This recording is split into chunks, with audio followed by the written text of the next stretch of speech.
Vadiwa vateereri, tinokugamuchirai zvekare kune chimwe chirongwa pano paZim Facebook Secrets and Confessions.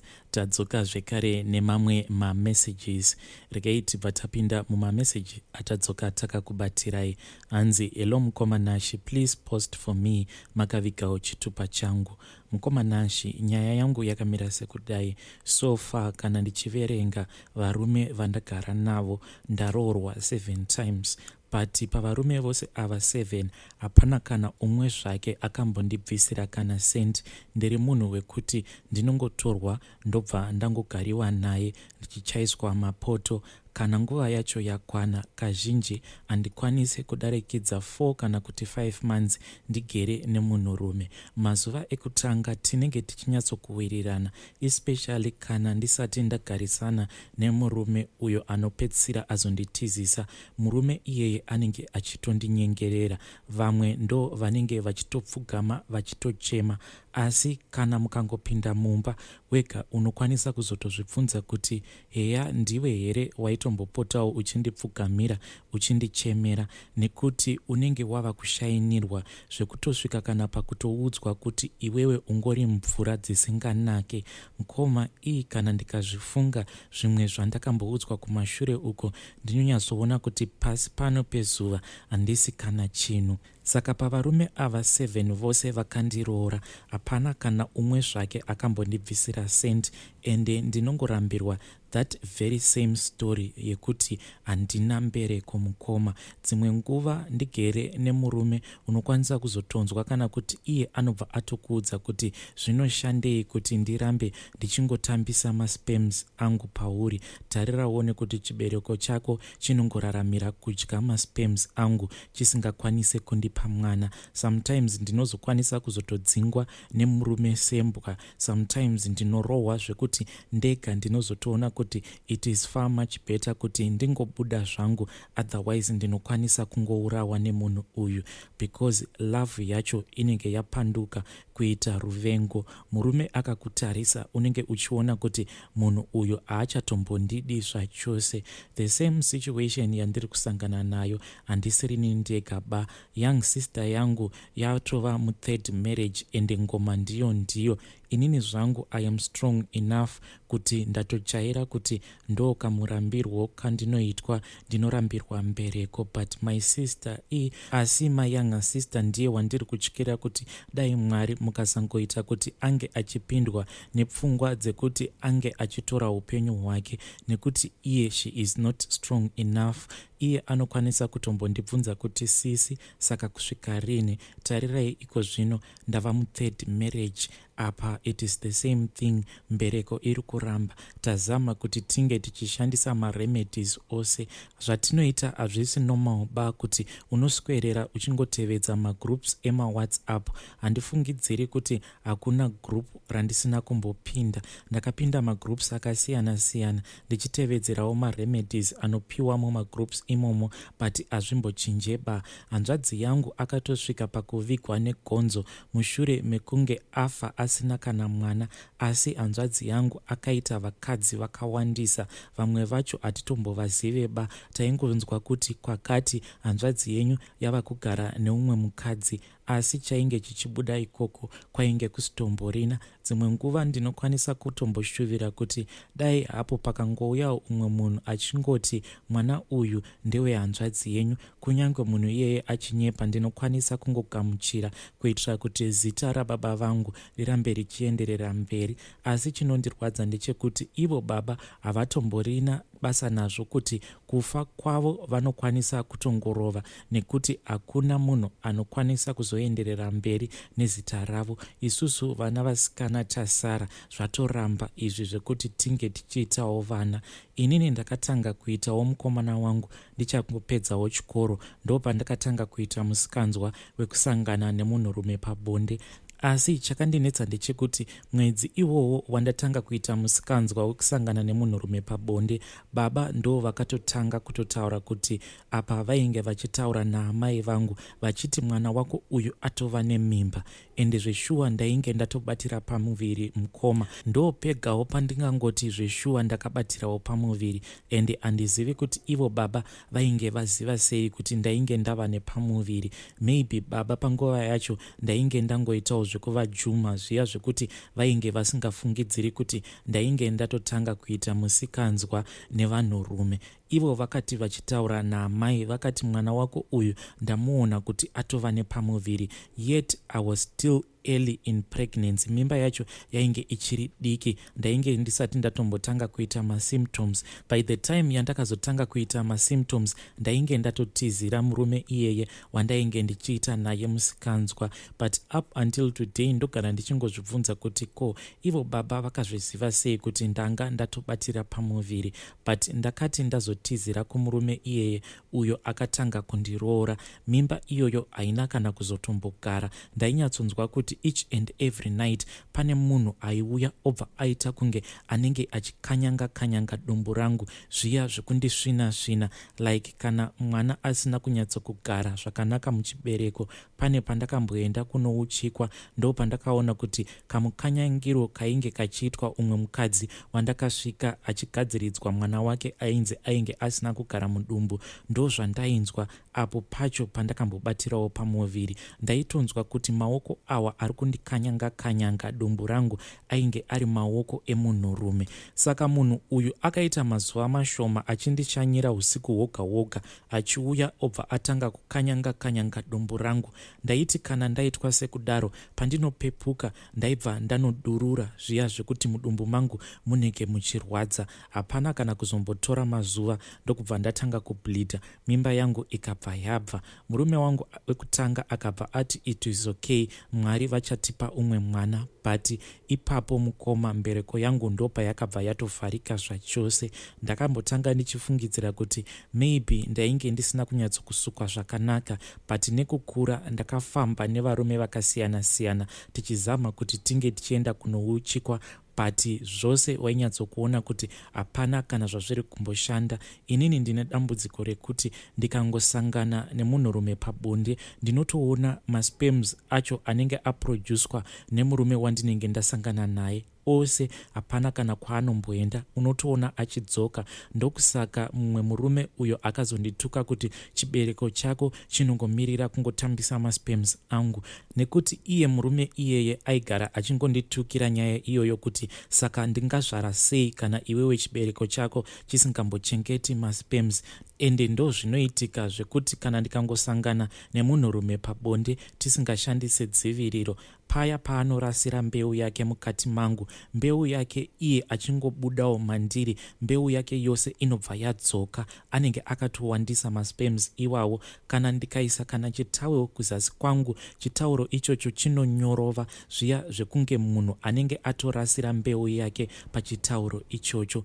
Baba naamai vangu varipo, asi havana kana musi wavanombosimudza musoro kuti vange vachifamba nesu kuti vanzwe kuti ko chii chiri kuitikawo kwatiri.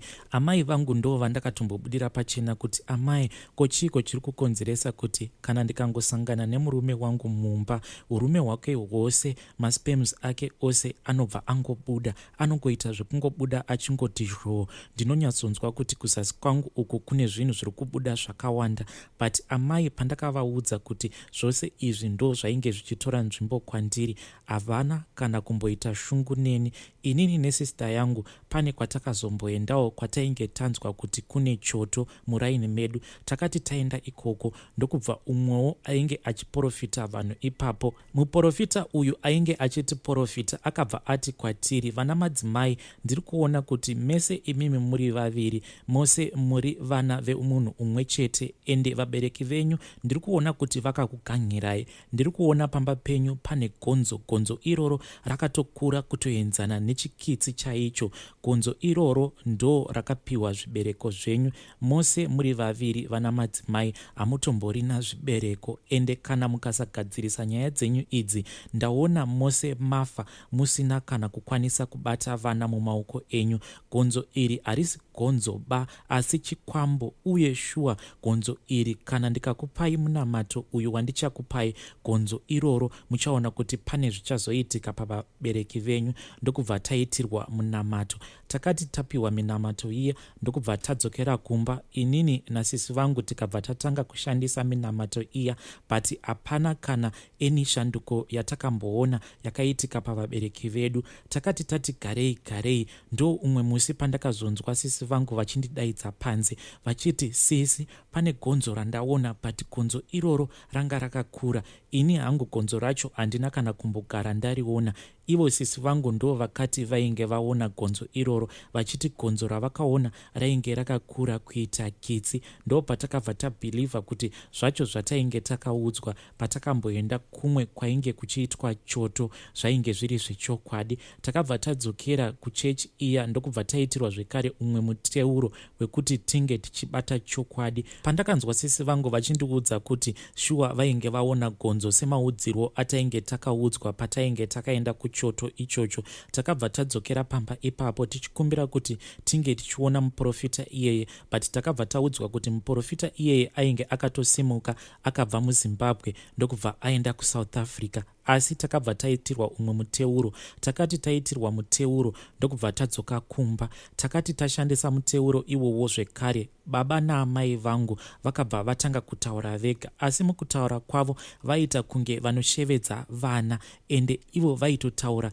kunge vari kutaura nevana vadiki. Ende amai vaiti, hamusi kuona here vazukuru vangu vari kutamba kani, vazukuru vangu vari kufa, vazukuru vangu vawandisa. Mukoma, zvinhu izvi hatina kana kumbogara tazvinzwisisa ba. Nanhasi uno ivo amai vedu pfungwa dzavo hadzina kana kuzotombokwanisa kudzokedzana zvakanaka. Kazhinji vanoti kana vakagara vari vega vanobva vangogara vakati ndee, ende vava kuita kunge munhu anorwara nenjere so, ende vanenge vachiita kunge vanenge vachitamba nevazukuru, asi ivo vasina kana muzukuru umwe chete. Dzimwe nguva amai vedu vanoita kunge vanenge vachitamba negonzo. Unotoona kuti vanenge vachibhabhadzira mumhepo vachiti gonzo iri rava nemusikanzwa, harichambonzwi. Shuwa gonzo iri richaurawa mumaraini, rava kungoswera richingotsvaka chikafu mumaraini, asi ipo pamba pano pazere chikafu. Vachitaura kudaro amai vedu vanenge vachingobhabhadzira mumhepo. Nashi ndava kunzwa kuvenga vabereki vangu. Kutaura kudai pese pandairambwa ndine pain, ivo amai vainge vachiziva havo kuti ndivo vakatora chibereko changu. Mukoma Nashi, ndakaita pain mumamarriages ose. Chinonyanya kundirwadza ndechekuti mumamarriages ose andainge ndichipinda yainge ingori pain yega. Dzimwe nguva ndaitozviblema inini kuti ndini ndiri kukonzeresa kuti mamarriages angu ange achiparara. Ndaitombozama kuzvinyima zvekudya kusvika pakuonda. Nanhasi handina kana kumbokwanisa kurikavha pabhodhi yangu yandakazvarwa ndiinayo. Kwese uku kuzvinyima zvekudya kwainge kuri kuzama kuti ndinge ndichisevha mamarriages angu, but mukoma handichazive kuti dare rakadai ndingaitawo sei kuti ndinge ndichibatsirwa. Ndiri kurwadziwa. Ko ivo vabereki vangu ndingavaregerera sei? Ini kana ndakatarisa kunyanya amai vangu nezvose zvavanenge vachitaura pose pavanohumana, ndinombonzwa kana kuda kutora demo chairo ndivateme pakati pemusoro. Please mukoma, kana paine anyone akambosanganawo nedambudziko rakadai, please ndibatsireiwo hama dzangu. Ndichange ndakateerera mazano enyu uye ndichaedza kuitawo zvacho zvamunenge mandibatsira nazvo. Tazama zvose mukoma, but zvaramba. Izvezvi foni yangu kana mukaitarisa yakangozara nemagroups eWhatsApp, but maremedies ose anotaurwa kunyange pamhepo. Ndambozama kuti ndinge ndichimavatevedzera, but hapana zvazvinombobatsira ba. Please ndibatsireiwo mukoma Nashi. Vedare ndo message yandakatumidzirwa navahanzvadzi vedu. Zvakangoma hazvo vedu we, ngatitaurei navo mucomment section. Regai tibva taenda panyaya yedu inotevera. Message yedu inotevera yakamira sekudai. Hanzi mukoma, please don't share or respond to my message. Ndine problem yekukanganwa kuclear machats mukoma. Inini mukoma nashi ndine guilty feeling, and the guilty feeling iyoyo iri kuramba kupera. Apa ndiri kufanira kudzoka kumurume wangu very soon, but I am afraid kuti ndiri munhu anongovhumuka kana ndakarara paya. How can I stop izvozvo? Because kana ndikaramba ndichivhumuka marriage yangu inokwanisa kutopera. Right now ndiri kumba kwambuya, but havasi zvavo munhu mukuru. Vakatomuka makuseni vachiseka vachiti ko Andrew ndiani. Pavakabvunza kuti ko Andrew ndiani, hana yangu yakabva yatsemuka cause Andrew uyu takaita bonde mutrack make pataibva kuSouth, cause I used track rake. Iye akabva anyepera my husband kuti aiva nemapassengers 4, so my husband then felt safe and ndikabva ndakwira track rake.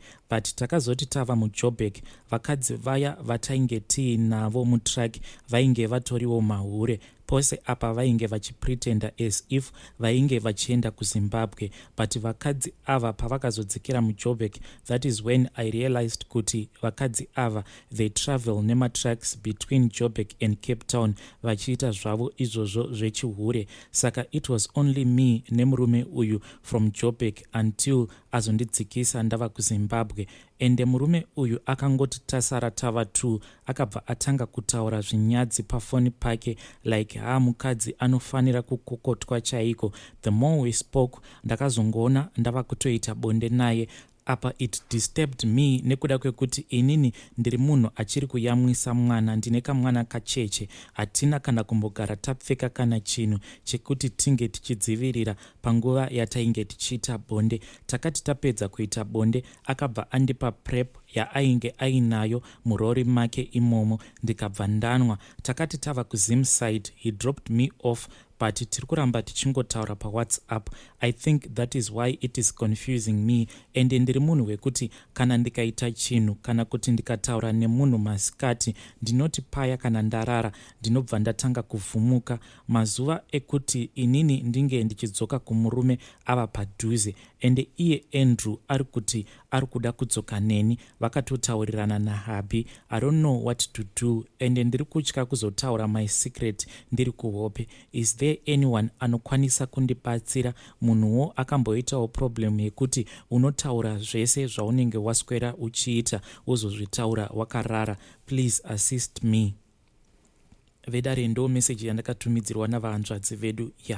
Zvakangooma hazvo vedu we mamwe masecret ka. Please ngatitaurei navo mucomment section. I'll be back with another episode.